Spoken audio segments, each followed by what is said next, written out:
ओ गोरिया चांद के ये जुरिया होनियन कोर बारू हो वो तो हर जोर के हुनई के बिजार बारू हो तो हर जोर के हुनई के बिजार बारू हो ओ गोरिया चांद के ये जुरिया होनियन कोर बारू हो गोरिया चांद के ये दुनिया दियन कोर बारू हो तो हर जोर के हुनई के बिजार बारू हो तो हर जोर के हुनई के बिजार बारू हो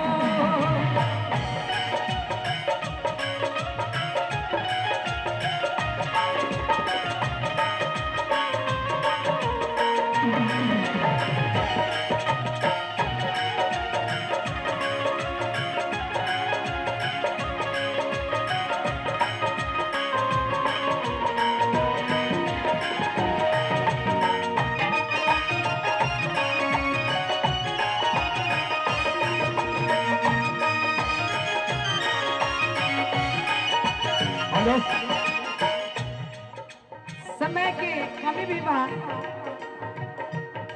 जी दो लाइन और तू तो चंचल चकोरी चित चोर बाड़ हो तू तो चंचल चकोरी चित चोर बाड़ हो तो हर जोर के हुनई के बिजार बाड़ हो तो हर जोर के हुनई के बिजार बाड़ हो तो हर जोर के हुनई के बिजार बाड़ हो तो हर जोर के हुनई के बिजार बाड़ हो और भैया जी ओ जपुरिया लोगा अकरिले गोहारी आई अहमनी के मातृभाषा अकरला पुकार है अयठवायन सूची के बा अरे एकदम हकदारी है अहमनी के मातृभाषा अकरला पुकार है तो जय जय भोजपुरी ताली बजा के जरा दोनों हाथ उठा के कैसे कहेंगे बात अच्छा का भोजपुरिया हेलो होला अरे ला पुकार है अच्छा भोजपुरिया हेलो होला अरे ला पुकार है अपनी के मातृभाषा करला गुहार है अपनी के मातृभाषा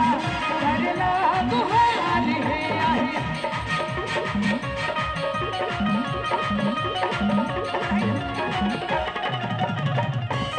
हेलो हेलो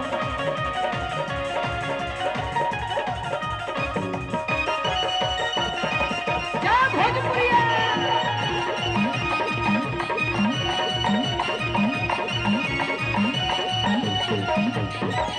अठवान सूची के बाद एकदम हकदार है अठवान सूची के बाद एकदम हकदार है हमनी के मातृभाषा करला पुकार है हमनी के मातृभाषा करला पुकार है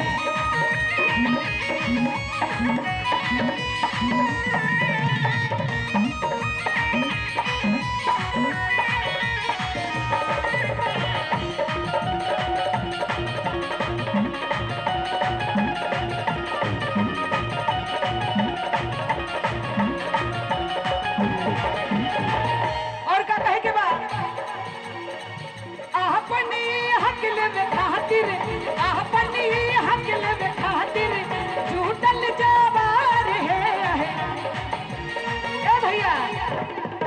ई जवार का है खातिर जुटल बा आठवां अनुसूची में लियावे खातिर इतना ये मंचन भइल बा इतना देखी मॉरिशस से त्रिनाड से इतना लोग आइल बा सब एक से बढ़ के एक सभी जुटल बा काहे खातिर और देखी शिवजी सिंह भैया हमनी के इतना मेहनत करतनी तो कैसे कहे के बा? अरे देखी ये भोजपुरिया लोग अरे झूठल या पार पाया है, हमनी के मातृभाषा करला पुकार है,